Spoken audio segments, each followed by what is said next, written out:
브뤼셀 공항, 제 손에는 편도 항공권이 들려 있었습니다. 한국? 시간 낭비야. 동료 미카엘라의 경고가 귓가에 맴돌았어요. 저는 마르코 델가도입니다. 유럽 AI 반도체 분야에서 20년을 일한 전문가죠. 삼성전자에서 온 제안은 솔직히 믿기지 않았습니다. 국가급 프로젝트? 한국이요? 편견이 있었어요. 한국은 빠르게 보이지만 결국 따라가는 나라 아닌가.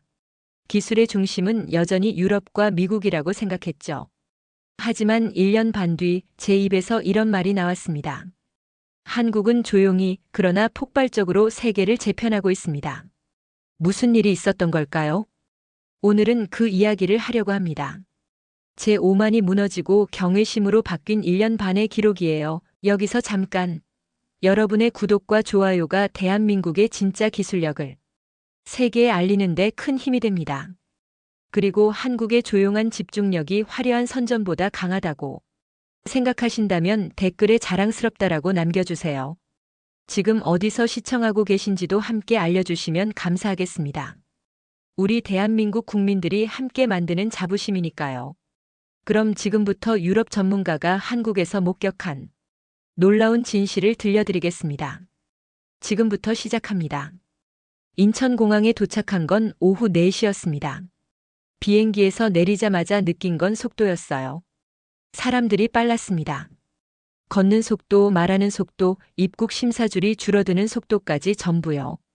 삼성전자에서 보낸 차량이 기다리고 있었습니다.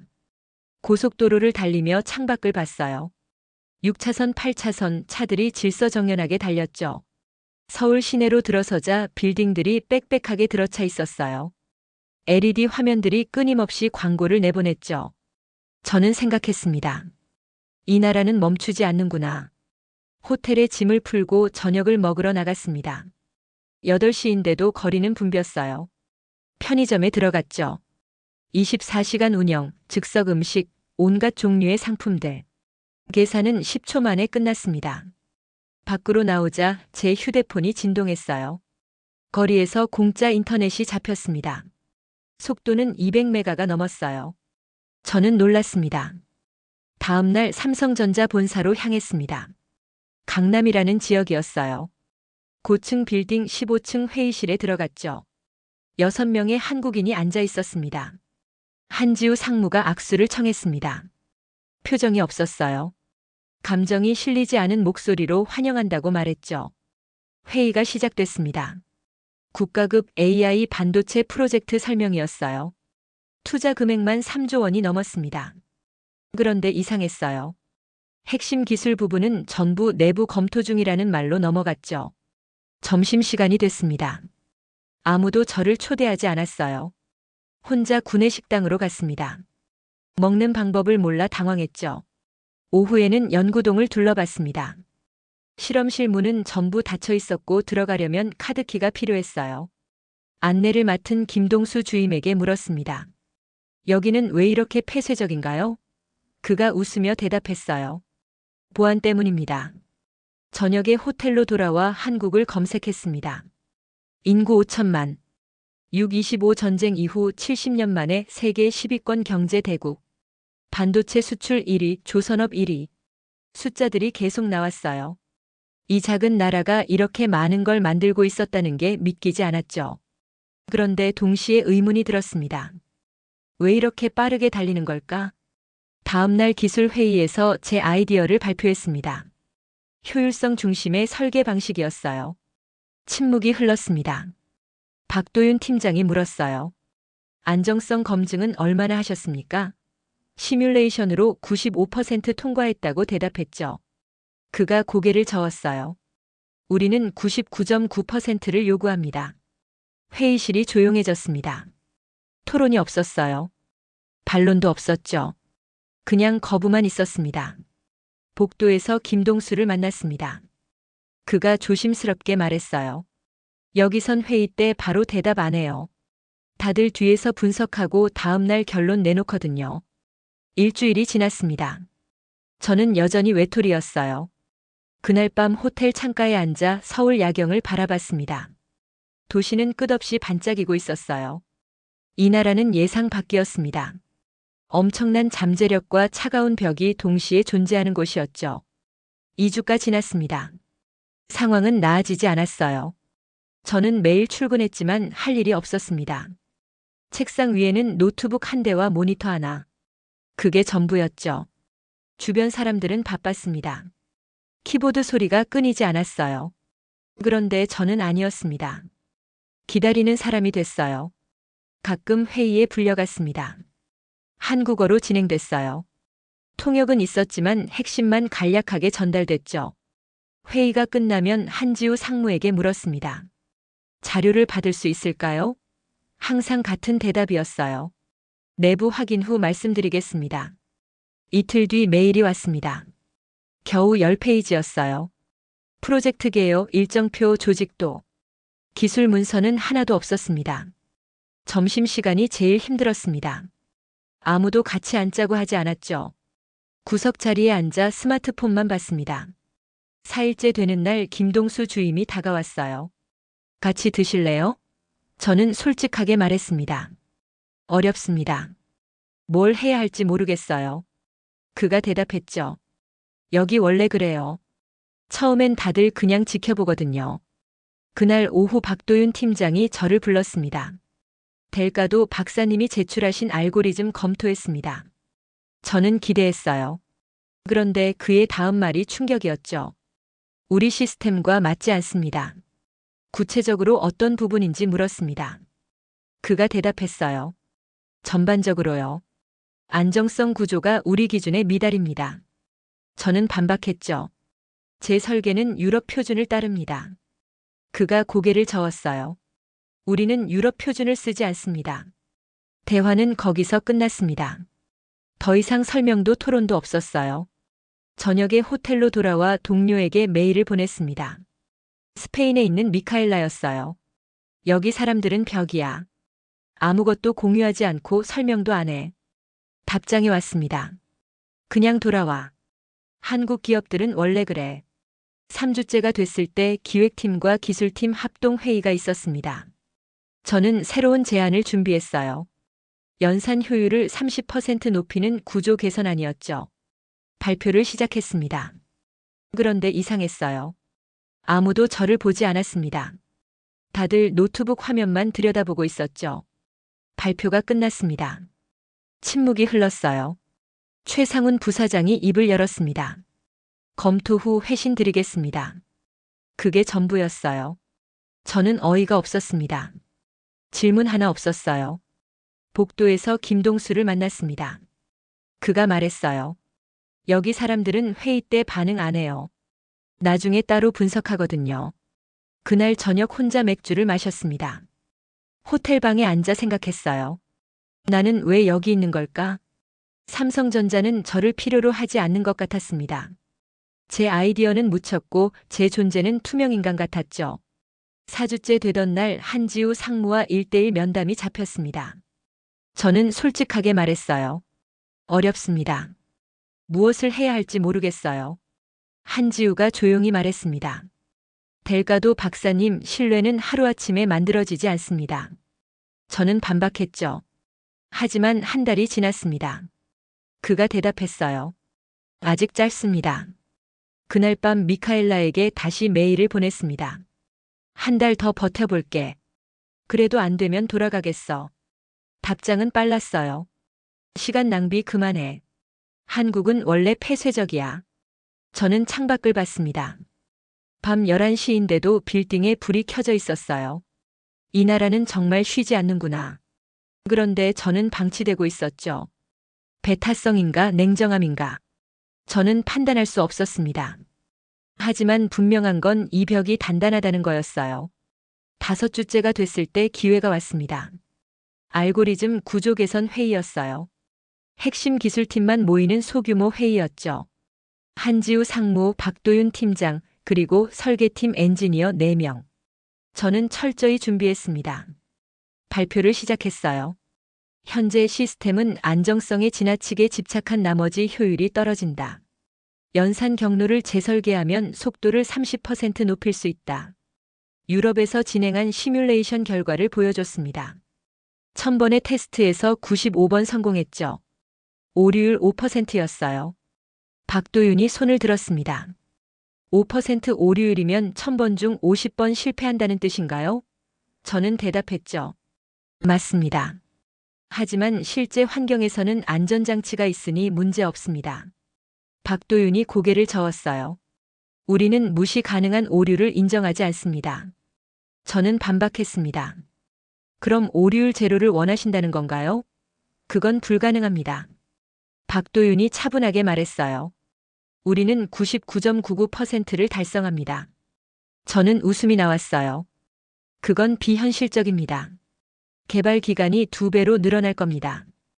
박도윤이 대답했죠. 그래서 우리는 시간을 씁니다. 한지우가 끼어들었습니다. 이 칩은 국가기관 시설에 들어갑니다. 발전소, 통신망, 금융 시스템. 단 한 번의 오류도 허용되지 않는 곳이죠. 저는 반박했습니다. 안전장치를 설계했습니다. 한지우가 고개를 저었어요. 안전장치도 소프트웨어입니다. 우리는 하드웨어 단계에서 완벽을 추구합니다. 저는 목소리를 높였습니다. 완벽은 없습니다. 공학에서 완벽을 추구하면 혁신이 멈춥니다. 박도윤이 말했어요. 혁신과 안정성은 대립하지 않습니다. 우리는 둘 다 달성합니다. 저는 물었죠. 얼마나 걸립니까? 박도윤이 대답했습니다. 현재 진행 중인 검증만 6개월입니다. 저는 놀랐어요. 시뮬레이션 하나에 6개월이나요? 한지우가 말했습니다. 최소 3개월 검토가 필요합니다. 저는 한숨을 쉬었어요. 그 사이에 경쟁사는 이미 다음 단계로 넘어가 있을 겁니다. 한지우가 조용히 말했죠. 그들이 빠르게 가면 우리는 정확하게 갑니다. 저는 답답했습니다. 이건 과도한 보수주의입니다. 박도윤이 차갑게 대답했어요. 우리는 10년간 이 방식으로 세계 1위를 지켰습니다. 회의실이 얼어붙었습니다. 한지우가 회의를 정리했죠. 추가 검토 후 연락드리겠습니다. 복도에서 김동수가 따라 나왔어요. 그가 말했습니다. 박도윤 팀장님은 10년 전에 큰 사고를 겪으셨어요. 설계 오류로 라인이 멈췄대요. 손실이 수백억이었죠. 그 뒤로 완벽주의자가 되셨대요. 점심시간에 혼자 생각했습니다. 유럽과 한국의 차이가 여기 있구나. 유럽은 실패를 용인합니다. 시도하고 부딪히고 고치고 다시 시도하죠. 그런데 한국은 달랐어요. 실패는 용납되지 않았습니다. 첫 시도부터 완벽해야 했죠. 저녁 무렵 박도윤에게 메일이 왔습니다. 추가 자료 부탁드립니다. 어떤 자료냐고 물었죠. 회신이 왔어요. 오류율 제로 달성 방안입니다. 저는 웃음이 나왔습니다. 오류율 제로요? 그건 10만 할 수 있는 일입니다. 그날 밤 생각했습니다. 유럽식 혁신과 한국식 안정성은 충돌했어요. 누가 맞는 걸까요? 저는 알 수 없었습니다. 하지만 한 가지는 확실했어요. 뭔가 바뀌어야 했습니다. 충돌은 계속될 수 없었죠. 6주째 되던 금요일이었습니다. 전체 진행 상황 점검 회의가 잡혔어요. 참석 인원이 20명이 넘었죠. 대회의실이었습니다. 저는 발표 순서 3번째였습니다. 2주 동안 준비한 자료였어요. 글로벌 기술 동향 분석, 경쟁사 분석, 삼성전자가 취해야 할 전략. 30페이지 분량이었습니다.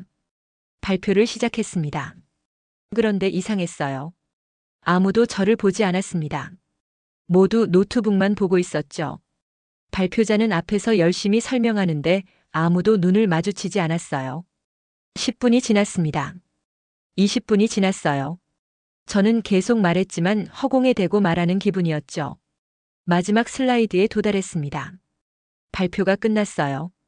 침묵이 흘렀습니다. 한지우가 고개를 들었어요. 수고하셨습니다. 검토 후 의견 드리겠습니다. 그게 전부였죠.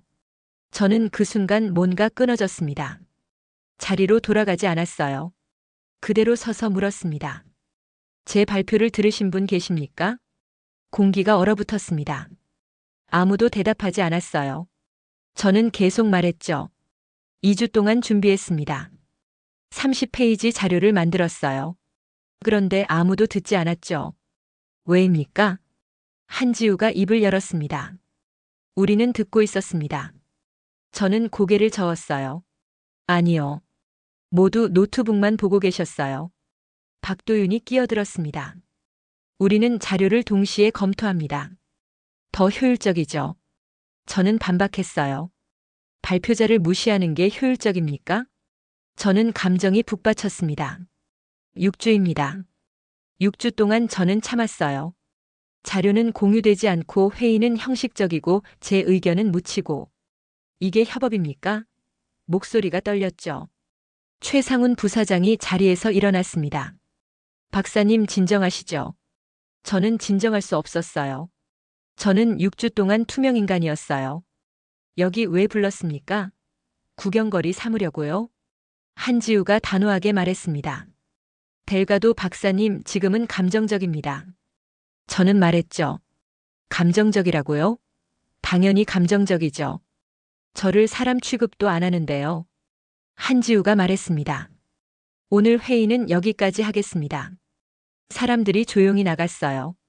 곧 한지우, 박도윤, 최상훈, 그리고 저만 남았습니다. 최상훈이 물었습니다. 무엇이 문제입니까? 저는 정리해서 말했어요. 첫째, 자료 공유가 안 됩니다. 둘째, 제 제안은 묻힙니다. 셋째, 회의는 형식입니다. 이게 협업입니까? 한지우가 조용히 말했어요. 델가도 박사님 아직 한국을 모릅니다. 저는 되물었죠. 그게 무슨 뜻입니까? 한지우가 대답했습니다. 우리는 신뢰를 먼저 확인합니다. 능력은 그 다음이에요. 최상훈이 말했습니다. 우리는 국가 전략 프로젝트를 진행 중입니다. 한 번의 실수도 용납되지 않아요. 외부인에게 핵심을 바로 공개할 순 없죠. 저는 일어섰습니다. 알겠습니다. 더 이상 의미 없네요. 떠나겠어요. 한지우가 저를 불렀습니다. 일주일만 더 주십시오. 일주일 후 모든 걸 보여드리겠습니다.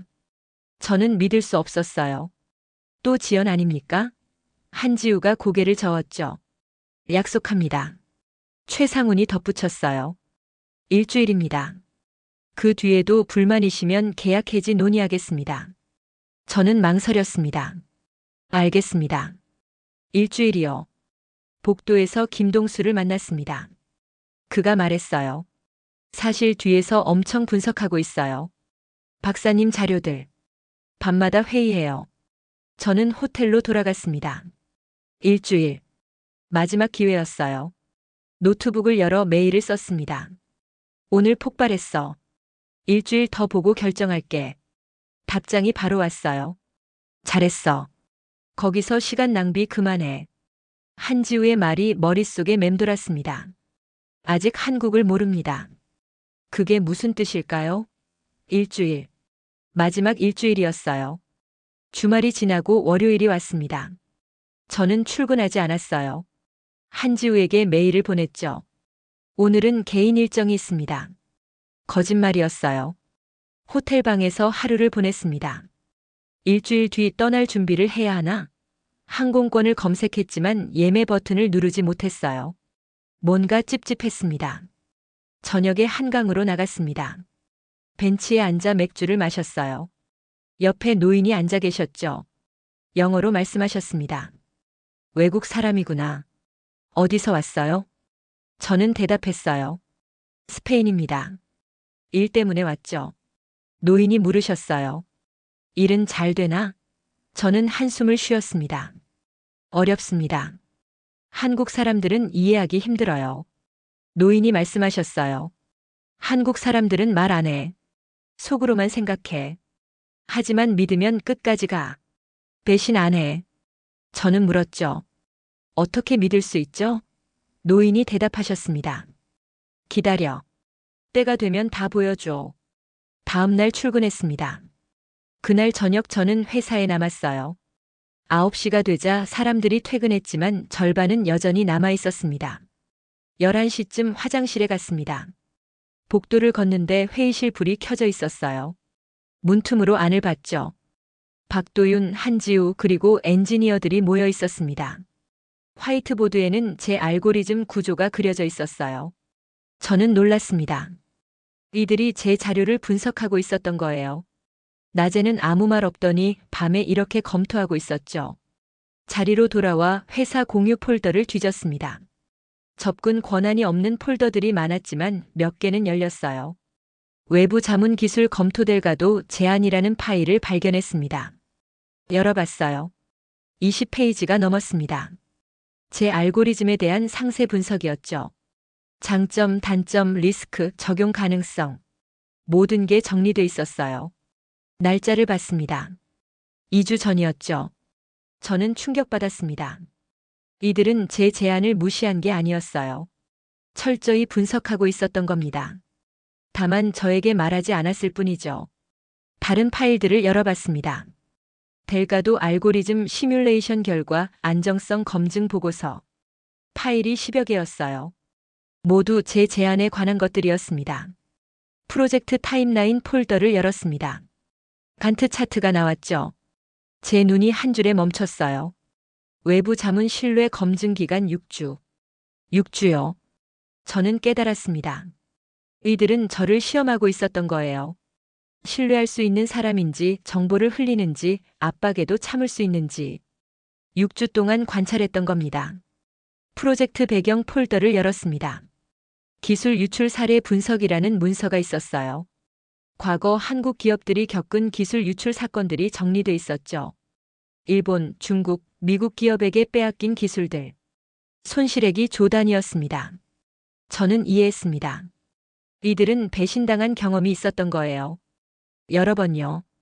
그래서 신뢰를 쉽게 주지 않는 겁니다. 새벽 1시가 됐습니다. 저는 노트북을 닫고 자리에서 일어났어요. 호텔로 걸어가며 생각했습니다. 한국의 차가움은 배타성이 아니었습니다. 보호 본능이었어요. 이들은 너무 많이 빼앗겼습니다.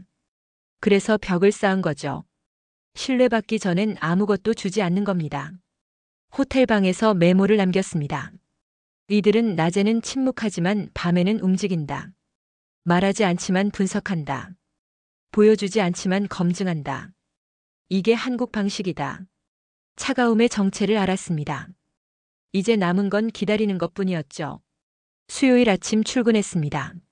어젯밤 발견한 것들이 머릿속을 맴돌았어요. 제자리에 앉아 주변 사람들을 다시 봤습니다.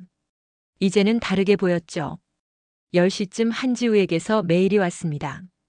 오늘 오후 4시 제 사무실로 오십시오. 저는 답장했어요. 알겠습니다. 점심시간에 김동수가 조심스럽게 말했습니다. 뭘 보셨어요? 저는 솔직하게 말했어요. 회의실이요. 밤 11시에 회의하시더라고요. 김동수가 고개를 끄덕였죠. 매일 해요. 낮 회의는 공식이고 밤 회의가 진짜거든요. 저는 물었어요. 왜 그렇게 하죠? 김동수가 목소리를 낮췄습니다. 낮에는 다 듣고 있으니까요. 기획팀, 경영진, 투자사 사람들. 일본계 투자사가 대주주예요. 지분 30% 갖고 있죠. 그쪽에서 사람 파견했어요. 오후 4시에 한지우 사무실로 갔습니다. 앉으라고 했어요. 한지우가 물었습니다. 어젯밤 회사에 늦게까지 계셨다고 들었습니다. 저는 솔직하게 말했어요.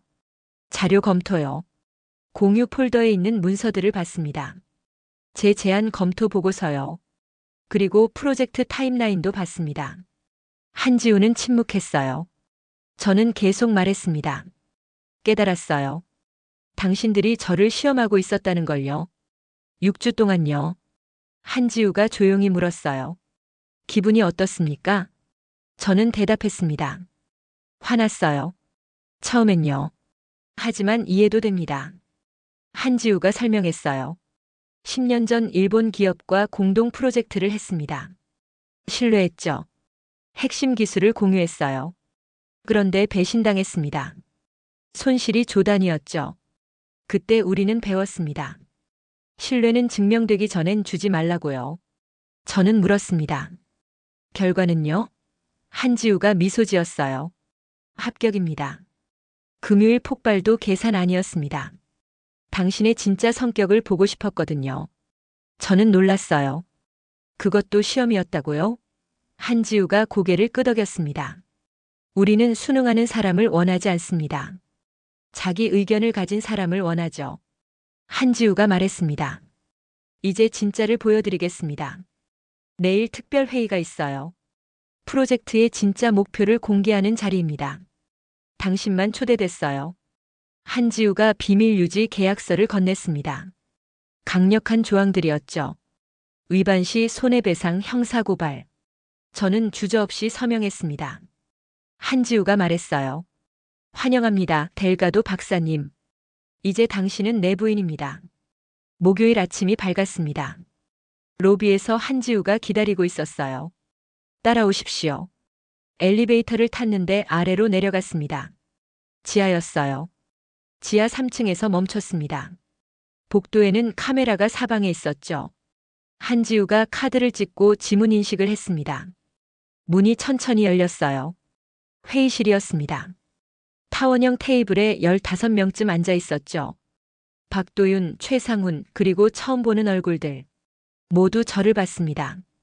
최상훈이 일어났어요. 델가도 박사님 환영합니다. 이제 진실을 말씀드리겠습니다. 스크린이 켜졌습니다. 피닉스 프로젝트 마이너스 완전 자립형 AI 반도체.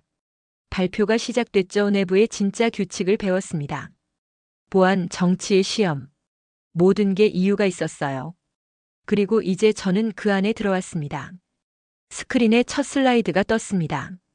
피닉스 프로젝트 마이너스 완전 자립형 AI 반도체. 최상훈 부사장이 말하기 시작했어요. 목표는 단 하나입니다. 미국과 중국에 의존하지 않는 완전 독립 칩을 만드는 것. 그래프가 나타났습니다. 글로벌 AI 칩 시장 점유율이었어요. 엔비디아가 80%를 차지하고 있었죠. 한국 기업은 보이지 않았습니다. 최상훈이 말했습니다. 현재 우리는 메모리 반도체에선 1위입니다. 하지만 AI 칩은 제로예요. 설계 기술이 미국에 있고 생산 장비가 네덜란드에 있습니다. 우리는 조립만 했어요. 2년 전 우리는 결정했습니다. 모든 걸 자체 개발하기로요. 개발 로드맵이 떴습니다. 1단계는 설계 툴 개발, 2단계는 아키텍처 설계, 3단계는 시제품 제작. 현재는 3단계 막바지였어요. 한지우가 발표를 이어받았습니다. 우리는 독자적 설계 툴을 만들었습니다. 미국 소프트웨어 없이도 칩을 설계할 수 있죠. 3년이 걸렸어요. 박도윤이 설명했습니다. 이게 우리 칩입니다. 7나노미터 공정이에요. 연산 속도는 엔비디아 대비 90%지만 전력 효율은 130%입니다. 저는 놀랐어요. 전력 효율이 30%나 높다고요? 박도윤이 고개를 끄덕였습니다. 우리 강점은 효율입니다. AI 서버는 24시간 돌아가니까 전력 효율이 핵심이에요. 최상훈이 말했습니다. 문제는 소프트웨어였습니다. 개발자들은 CUDA에 익숙해요. 우리는 호환 레이어를 만들었습니다. 한지우가 설명했죠. CUDA 코드를 우리 칩에서 돌릴 수 있게 했어요. 개발자는 아무것도 바꾸지 않아도 됩니다. 최상훈이 말했습니다. 이제 핵심을 말씀드리겠습니다. 우리 목표는 칩 하나가 아니라 생태계입니다. 거대한 다이어그램이 나타났어요. 칩, 소프트웨어, 클라우드, 개발 도구. 모든 게 연결돼 있었죠. 저는 숨이 막혔습니다. 이건 산업 전체를 재편하려는 야심이었어요. 최상훈이 말했습니다. 출시는 2026년 상반기입니다. 1년 반 남았어요. 한지우가 덧붙였습니다. 현재 3개 글로벌 클라우드 기업이 관심을 보이고 있습니다. 모두 상위 5위 아니에요. 스크린이 바뀌었습니다. 제 이름이 나타났죠. 마르코 델가도 마이너스 유럽 AI 알고리즘 전문가. 최상훈이 저를 봤어요. 델가도 박사님, 당신의 알고리즘이 필요합니다. 최상훈이 설명했습니다. 우리 칩은 효율적이지만 유연성이 부족해요. 당신의 적응형 알고리즘이 그 문제를 해결할 수 있어요. 박도윤이 말했습니다. 우리는 당신 알고리즘을 2주 동안 분석했습니다. 결과는 놀라웠죠. 우리 칩과 결합하면 성능이 40% 향상됩니다. 혁신과 안정성의 융합이죠. 한지우가 말했습니다. 우리가 당신을 6주 동안 시험한 이유가 여기 있습니다. 이 프로젝트는 국가 전략입니다. 잘못되면 한국 반도체 산업 전체가 타격받아요. 최상훈이 물었습니다. 델가도 박사님, 우리와 함께 하시겠습니까? 정식 핵심 멤버로요. 저는 망설이지 않았어요. 예, 하겠습니다. 회의실에 박수가 터졌습니다. 한지우가 악수를 청했어요. 환영합니다, 마르코. 이름을 불렀습니다. 존칭 없이요. 지상으로 올라왔습니다. 햇빛이 눈부셨어요. 저는 더 이상 외부인이 아니었습니다. 삼성전자의 일원이었죠. 새 메일이 와 있었습니다. 한지우로부터였어요. 마르코, 내일부터 새 사무실로 오세요. 지하 2층입니다. 핵심 연구동이었죠. 저녁에 김동수가 축하한다며 소주를 샀습니다. 잔을 부딪혔어요. 김동수가 말했죠. 이제 진짜예요. 고생 많이 하실 거예요. 그날 밤 생각했습니다. 삼성전자는 한국의 자존심이었어요. 이들은 세계를 상대로 싸우고 있었습니다. 피닉스 프로젝트. 불사조처럼 다시 태어나겠다는 의미였죠. 저는 그 일부가 됐습니다. 한국의 꿈에 동참하게 됐어요. 가슴이 뛰었습니다. 반전이 있었습니다. 제가 시험한 게 아니라 제가 시험받은 거였어요. 그리고 합격했죠. 저는 준비됐습니다. 그로부터 1년이 흘렀습니다. 2026년 5월 삼성전자 본사 강당에 서 있었어요. 1000명이 넘는 사람들이 앉아 있었죠. 오늘은 피닉스 칩 공식 발표일이었습니다. 무대 뒤에서 한지우가 제 어깨를 두드렸어요. 긴장하지 마. 저는 웃었습니다. 우리가 만든 거죠. 1년이 어떻게 지나갔는지 기억이 가물가물했습니다. 매일 밤늦게까지 일했어요. 하지만 힘들지 않았습니다. 이들과 함께라면 할 수 있다는 확신이 있었거든요. 무대로 걸어 나갔습니다. 조명이 눈부셨어요. 저는 마이크 앞에 섰습니다. 말하기 시작했죠. 신사숙녀 여러분, 저는 마르코 델가도입니다. 1년 전 저는 회의적인 마음으로 왔었죠. 한국을 몰랐습니다. 하지만 지금은 압니다. 한국은 조용히 움직입니다. 말보다 행동으로, 약속보다 결과로 증명하죠. 화면에 칩 이미지가 떴어요. 저는 계속 말했습니다. 이 칩은 한국의 꿈입니다. 의존하지 않고 스스로의 길을 가겠다는 의지죠. 그 꿈은 이제 현실이 됐습니다. 데모가 시작됐어요.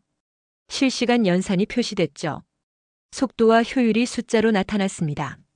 관중석에서 감탄이 터져 나왔어요. 한지우가 무대로 올라왔습니다. 피닉스 칩은 한국 기술만으로 만들어졌습니다. 우리는 증명했어요. 한국이 세계 최고가 될 수 있다는 걸요. 발표가 끝났습니다. 기자들이 질문을 쏟아냈어요. 한지우와 최상훈이 차분히 대답했죠. 행사가 끝나고 리셉션이 열렸습니다. 투자자들이 명함을 건넸죠. 성공이었어요. 박도윤이 다가와 술잔을 건넸습니다. 마르코 수고했어. 저는 말했죠. 우리 모두 수고했죠. 박도윤이 웃었습니다. 처음엔 내가 불안했어. 하지만 내가 배워줘서 고마워. 김동수가 웃으며 끼어들었어요. 이제 완전히 한국 사람 다 됐어요. 한지우가 다가오며 말했죠. 신뢰는 가장 중요하지. 그게 없으면 아무것도 안 돼. 리셉션이 끝나고 작은 포장마차로 갔습니다. 핵심 팀원들이었어요. 소주와 삼겹살을 시켰죠. 최상훈이 말했습니다. 오늘은 시작일 뿐이야. 앞으로 갈 길이 멀어. 한지우가 덧붙였어요. 마르코, 다음 세대 칩 개발에도 함께 해줘. 저는 고개를 끄덕였습니다. 당연하죠. 여기가 제 자리예요. 아파트로 돌아왔습니다. 석 달 전 서울에 정착하기로 결정했었죠. 한국이 제 집이 됐습니다. 창밖으로 한강이 흐르고 있었어요. 다음 날 글로벌 뉴스를 확인했습니다. 한국 AI 칩 시장의 폭탄 투하, 엔비디아 독점 흔들리나. 기사가 쏟아졌죠. 유럽 방송사에서 인터뷰 요청이 왔어요. 저는 대답했습니다. 한국은 조용히 그러나 폭발적으로 세계를 재편하고 있습니다. 이들은 말하지 않아요. 증명하죠. 완벽할 때까지 보여주지 않습니다. 피닉스 칩이 바로 그 증거입니다. 석 달 뒤 첫 양산 물량이 출하됐습니다. 미국 클라우드 기업 3곳에 납품됐죠. 반응은 폭발적이었어요. 추가 주문이 밀려들었습니다. 삼성전자 주가는 2배로 뛰었습니다. 한지우와 최상우는 대통령 표창을 받았어요. 저도 외국인 최초로 한국과학기술 훈장을 받았죠. 돌아보면 신기합니다. 처음엔 이해할 수 없었어요. 왜 이렇게 느리지? 왜 아무 말도 안 하지? 모든 게 답답했죠. 하지만 이제 압니다. 한국의 느림은 신중함이었어요. 폐쇄성은 보호 본능이었죠. 침묵은 완벽을 기다리는 인내였습니다. 이들은 준비될 때까지 움직이지 않아요. 하지만 일단 움직이면 세상을 바꿉니다. 피닉스 칩은 시작일 뿐입니다. 한지우는 다음 세대를 준비하고 있어요. 목표는 명확합니다. 세계 1위요. 저는 그 여정에 함께할 겁니다. 한국이 제게 준 건 일자리가 아니었어요. 꿈이었죠. 함께 세계를 바꿀 수 있다는 꿈. 그리고 그 꿈은 이루어지고 있습니다. 서울 하늘을 올려다봤습니다. 맑은 날이었어요. 1년 반 전 저는 회의적이었습니다. 편견도 있었죠. 하지만 한국은 저를 바꿨어요. 인내를 가르쳤고 완벽을 추구하는 법을 보여줬습니다. 여러분은 언제 한국이 자랑스러우셨나요? 저는 매일 그렇습니다. 이 작은 나라가 세계를 놀라게 하는 모습을 볼 때마다요. 한국의 이야기는 계속됩니다. 피닉스처럼 다시 태어난 이 나라는 멈추지 않을 겁니다. 다음 목표를 향해 계속 나아가겠죠. 그리고 저도 함께 갈 겁니다. 이제 저도 이 이야기의 일부니까요. 한강은 오늘도 흐르고 있습니다. 멈추지 않고요. 한국처럼요, 저는 이제 압니다. 이 나라의 진짜 힘은 화려한 선전이 아니라 조용한 집중력에 있다는 걸요. 말하지 않지만 증명하고 완벽할 때까지 보여주지 않으며 준비되면 세상을 바꾸는 나라. 여러분은 언제 한국이 자랑스러우셨나요? 댓글로 나눠주세요. 좋아요와 구독도 부탁드립니다. 한국의 이야기는 계속됩니다. 그리고 저도 함께 갑니다.